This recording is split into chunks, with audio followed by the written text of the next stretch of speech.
अंतर्राष्ट्रीय योग दिवस के मौके पर सीएम मनोहर लाल भिवानी में रहे। भिवानी के भीम स्टेडियम में योग दिवस पर कार्यक्रम आयोजित हुआ, जिसमें सीएम मनोहर लाल ने शिरकत की। वहीं आपको बता दें कि योग भी उन्होंने किया और इस दौरान सीएम मनोहर लाल ने योग दिवस को गौरव का दिन बताते हुए कहा कि लोगों को योग के प्रति जागरूक होना चाहिए। लोगों को उन्होंने जागरूक भी किया और योग के प्रति लोगों को उन्होंने जागरूक किया। सीएम ने कहा कि योग करने से हमारा स्वभाव अच्छा होता है। इसके साथ ही सीएम ने कहा कि कोविड को योगा ने मात दी है। तो भिवानी में 8वें अंतर्राष्ट्रीय योग दिवस के मौके पर कार्यक्रम का आयोजन किया गया और जहां पर सीएम मनोहर लाल ने शिरकत की और उन्होंने वहां पर योग भी किया। तो साथ ही उन्होंने कहा कि आज का दिन गौरव का दिन है और योग का मतलब जोड़ और मुक्ति है। योग शरीर के लिए स्वस्थ भवा आशीर्वाद है।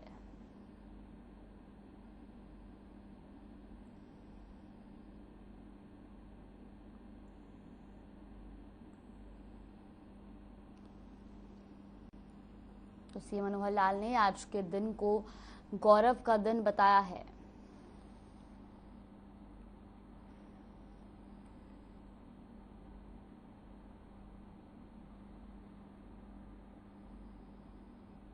तो योग करने से स्वभाव अच्छा होता है, ऐसा सीएम मनोहर लाल ने कहा। उन्होंने कहा कि कोविड को योगा ने मात दी है। योग का मतलब जोड़ युक्ति है। योग शरीर के लिए स्वस्थ भवा आशीर्वाद है, ऐसा भी सीएम मनोहर लाल ने कहा। और साथ ही उन्होंने कहा कि योग मन को तन और बुद्धि से जोड़ता है। तो भिवानी के भीम स्टेडियम में योग दिवस के मौके पर कार्यक्रम का आयोजन किया गया और जहां पर सीएम मनोहर लाल भी पहुंचे और उन्होंने वहां पर योग भी किया।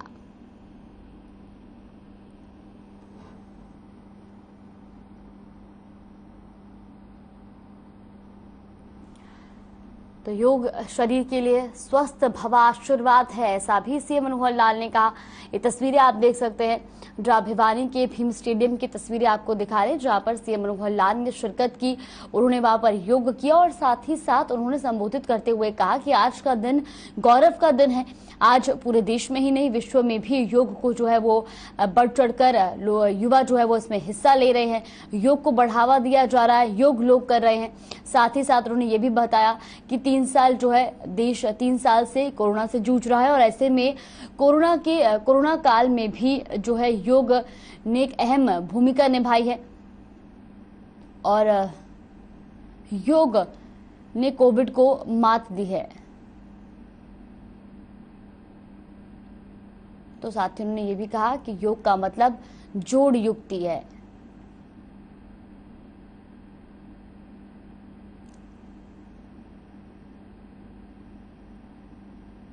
तो आज पूरे विश्व में 8वां अंतर्राष्ट्रीय योग दिवस मनाया जा रहा है। 3 तस्वीरें भी हमने आपको दिखाई थी देश की ही, जहां भिवानी से भीम स्टेडियम की तस्वीरें आपको दिखाई। इसके अलावा प्रधानमंत्री नरेंद्र मोदी जो है वो मैसूर में मौजूद रहे। इसके अलावा ऋषिकेश में भी जो है योग दिवस के मौके पर कार्यक्रम का आयोजन किया गया। तो ये तस्वीरें भी आप देख सकते हैं, भिवानी की तस्वीरें आप देख रहे हैं, जहां पर सीएम मनोहर लाल ने भीम स्टेडियम में आयोजित योग दिवस कार्यक्रम में शिरकत की। तो भाई उन्होंने कहा कि योग शरीर के लिए स्वस्थ भवा आशीर्वाद है। तो उन्होंने योग को काफी कारगर साबित होता हुआ बताया। साथ ही उन्होंने कहा कि योग मन को तन और बुद्धि से जोड़ता है। हम सबको योग करने का संकल्प लेना चाहिए। एक स्वस्थ जीवन के लिए योग को हम सभी को अपनाना चाहिए। और साथ ही साथ उन्होंने ये भी कहा कि कोरोना काल में भी योग ने जो है वो काफी अहम भूमिका निभाई। 3 साल से देश कोरोना से जूझ रहा है और ऐसे में योगा ने कोरोना को भी मात दी है।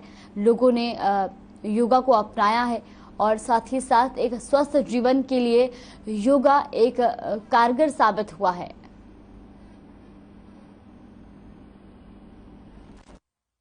कि 21 जून का ये अवसर 8 साल पहले देश के प्रधानमंत्री जी ने यूएनओ में 177 देशों की उपस्थिति में प्रस्ताव पारित करा करके अंतर्राष्ट्रीय योग दिवस इस नाते से मान्यता दिलाई।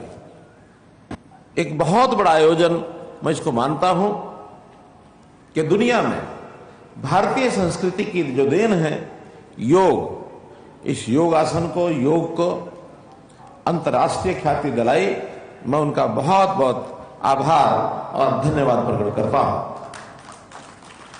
आज का दिन ये हर भारतीय के लिए गौरव का दिन है। लगातार हम अभ्यास करते हैं। वैसे तो योग ये प्रतिदिन की एक क्रिया है हमारे लिए, लेकिन फिर भी एक उत्सव के रूप में सारे देश में हम इस कार्यक्रम को मनाते हैं। न केवल देश में, बल्कि ये कार्यक्रम अंतर्राष्ट्रीय स्तर पर भले ही पारित 177 देशों ने किया हो, लेकिन आज 200 देशों ने इसकी मान्यता इसको मिली है। सारी दुनिया में अपने अपने समय पर दिन भर के 24 घंटे के अवसर में योगाभ्यास ये किया जा रहा है। मित्रों, आज का यह दिन मानवता के लिए योग इस थीम पर आधारित है। आखिर मानवता, इंसानियत एक ऐसा गुण है व्यक्ति का, अगर मानवता निकल जाए तो व्यक्ति पशुता के समान है। मानवता के गुण इस योग के माध्यम से आते हैं। योग केवल एक कोई शारीरिक क्रिया नहीं है, बल्कि इससे हमारा मन, हमारी बुद्धि, हमारा शरीर, यानी हमारा मानसिक, बौद्धिक, शारीरिक विकास सब इससे होता है। तो आज के इस अवसर पर हम अपने यहां हरियाणा भर में सभी ब्लॉक लेवल पर, सभी जिला लेवल पर, बल्कि कहीं कहीं तो शहरों में, वार्ड स्तर पर, गांव स्तर पर, विद्यालयों में, संस्थाओं में, मैदानों में, सब जगह ये कार्यक्रम किए जा रहे हैं। राज्य स्तरीय कार्यक्रम आज हम भिवानी में कर रहे हैं। इसी समय 2 कार्यक्रमों में केंद्रीय मंत्री आज वो भी उपस्थित हैं। हरियाणा प्रदेश के सभी मंत्रीगण, सभी सांसदगण, केंद्रीय 2 मंत्री, एक मंत्री हमारे राखीगढ़ी में श्री कृष्णपाल गुर्जर, वो इस समय कार्यक्रम में उपस्थित हैं। एक केंद्रीय मंत्री श्री पीयूष गोयल जी, वो इस समय कुरुक्षेत्र में उपस्थित हैं। तो इतना बड़ा आयोजन मैं समझता हूं जनता का उत्सव की तरह जो मनाया जाने वाला एक अनूठा एक ये कार्यक्रम है। तो मैं पुनः दुनिया को इस दिए जाने वाले उपहार के लिए देश के प्रधानमंत्री का आभार व्यक्त करता हूं। भाइयों बहनों, आज का दिन कोई इसको योग दिवस कहता है, मैं इसको निरोग दिवस कहूंगा, क्योंकि हमारा शरीर निरोगी बने, इसके लिए योग की विधा ये हमारे लिए लाई गई है। शरीर अमूल्य धन है हमारा। आखिर एक निरोगी शरीर यदि रहेगा तो हम अपने जीवन में धारे गए लक्ष्य को प्राप्त करने में बहुत आसानी से प्राप्त कर पाएंगे। यदि शरीर निरोगी नहीं है तो हम अपने जीवन में आगे बढ़ना हमारे लिए बहुत कठिन है। इसलिए देश के करोड़ों लोग आज जो योग कर रहे हैं, निश्चित रूप से अपने शरीर को वो निरोगी करते हैं। इस प्रकार का ध्यान हमको आता है। हमारे यहाँ शास्त्रों में योग का बहुत उल्लेख किया गया है।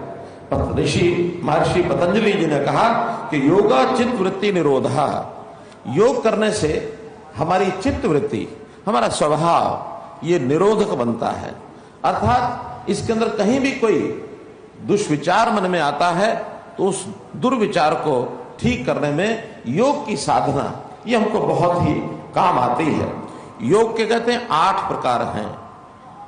योग हम आज जो कर रहे हैं केवल आसन ही कर रहे हैं, आसन उसका एक भाग है।